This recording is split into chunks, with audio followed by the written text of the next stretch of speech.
শপথ নেয়ার পরই কিন্তু ইল্লিগাল ইমিগ্রেশন নিয়ে কড়া বার্তা দিয়েছেন আমেরিকার প্রেসিডেন্ট ডোনাল্ড ট্রাম্প। তিনি জানিয়েছেন যে এবার যারা অভিবাসী ছিলেন আমেরিকায় তাদের দেশে ফিরতে হবে। এদের মধ্যে 18,000 ভারতীয় অভিবাসীকেও চিহ্নিত করা হয়েছে। তাদের সঙ্গে যোগাযোগ করেছে নয়াদিল্লি যদিও ট্রাম্পের এই সিদ্ধান্তে সমর্থন করেছে, যদিও 18,000 সংখ্যাটি নিশ্চিত করেনি ভারত সরকার।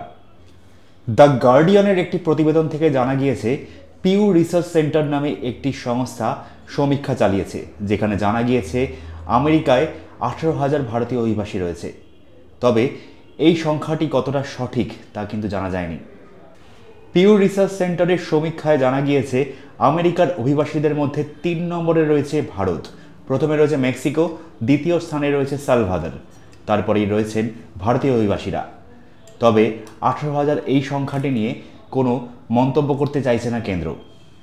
তবে জানা গিয়েছে এই সংখ্যাটি আরও বাড়তে পারে। 7,25,000 ভারতীয় অভিবাসী ইল্লিগালভাবে আমেরিকায় বাস করছেন বলে জানানো হয়েছে দ্য গার্ডিয়ানের পক্ষ থেকে। প্রেসিডেন্ট হিসাবে শপথ নিয়েই একাধিক স্বাক্ষর করেছেন ডোনাল্ড ট্রাম্প।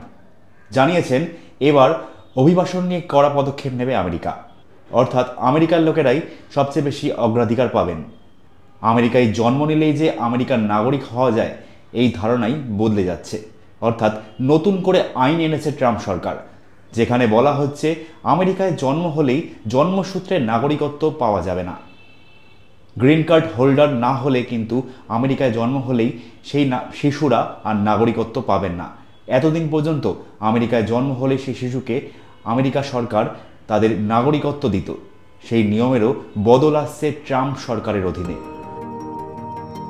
মঙ্গলবার ওপেন এআই সংস্থার কর্তা স্যাম অল্টম্যান, সফটব্যাংকের কর্তা মাসায়োশি সন, ওরাকেলের কর্তা ল্যারি এলিসনের সঙ্গে সাক্ষাৎ করেন মার্কিন প্রেসিডেন্ট ডোনাল্ড ট্রাম্প। তাদের নিয়ে যৌথ সাংবাদিক বৈঠকও করেন মার্কিন প্রেসিডেন্ট। ওখানেই প্রেসিডেন্ট জানিয়েছেন আমেরিকায় আসা দক্ষ ব্যক্তিদেরই তার পছন্দ, যাদের যোগ্যতা নেই এমন ব্যক্তিদেরও প্রশিক্ষণ ও সাহায্য করার জন্য কেউ আসলে তাদেরও পছন্দ করেন বলে জানিয়েছেন ট্রাম্প।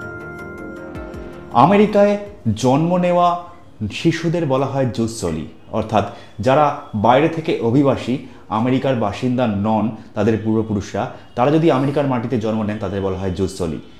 1868 সালে মার্কিন সংবিধানে এমনই আইন প্রণীত হয়েছিল। তবে এই নিয়মেরই বদল হতে চলেছে, অর্থাৎ জুসলি একটি ল্যাটিন শব্দ, তার অর্থ হচ্ছে মাটির অধিকার। আমেরিকার মাটিতে কোনো শিশু জন্মালেই তাদের জন্মসূত্রের নাগরিকত্ব দেওয়া হবে। এই নিয়মেরই বদল আনছেন ট্রাম্প সরকার, যেখানে বলা হচ্ছে মা যদি গ্রিন কার্ড হোল্ডার না হন বা বাবা যদি জন্মসূত্রের নাগরিক আমেরিকান নাগরিক না হন, তাহলে কিন্তু সেই শিশুরা আর গ্রিন কার্ড বা নাগরিকত্ব পাবেন না আমেরিকায়। H-1B ভিসার বিতর্ক মাথায় নিয়েই শপথ নিয়েছিলেন ডোনাল্ড ট্রাম্প। তিনি শপথ নেওয়ার পরেই H-1B ভিসা নিয়ে বিতর্কিত মন্তব্য করেছেন। কি মন্তব্য করেছেন?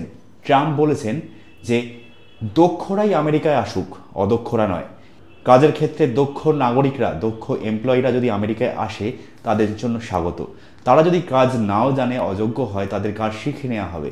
কিন্তু অভিবাসী হয়ে দীর্ঘদিন ধরে আমেরিকায় বসবাস করা বা অবৈধভাবে প্রবেশ করা এমন লোকেদের আমেরিকায় আর কোনো জায়গা নেই।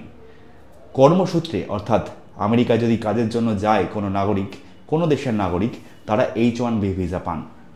সেই কনসেপ্ট এবার বদলাতে চলেছে ট্রাম্প সরকার। H-1B ভিসার ক্ষেত্রেও একাধিক পরিবর্তন আনছে ডোনাল্ড ট্রাম্পের সরকার। বিভিন্ন মাল্টিন্যাশনাল কোম্পানি, গুগল, মাইক্রোসফটের মতো বড় বড় সংস্থা বিদেশ থেকে আমেরিকায় কর্মী নিয়োগ করেন। এই নিয়ে 2020 সালেও সরব হয়েছিলেন প্রেসিডেন্ট ডোনাল্ড ট্রাম্প।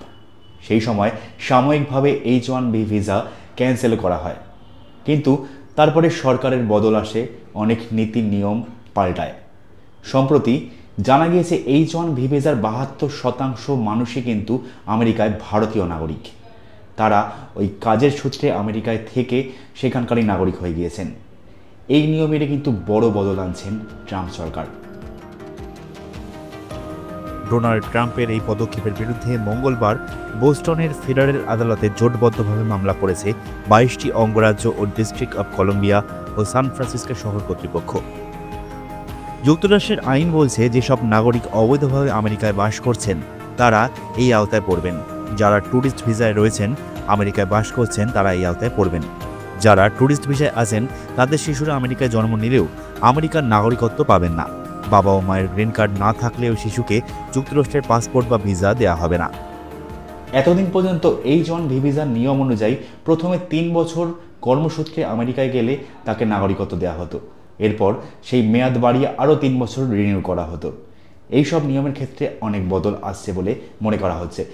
আমেরিকার মন্ত্রক এই H-1B ভিসা নিয়ে কিন্তু বেশ কিছু পরিবর্তন আনে ট্রাম্পের শপথ নেওয়ার কয়েকদিন আগেই।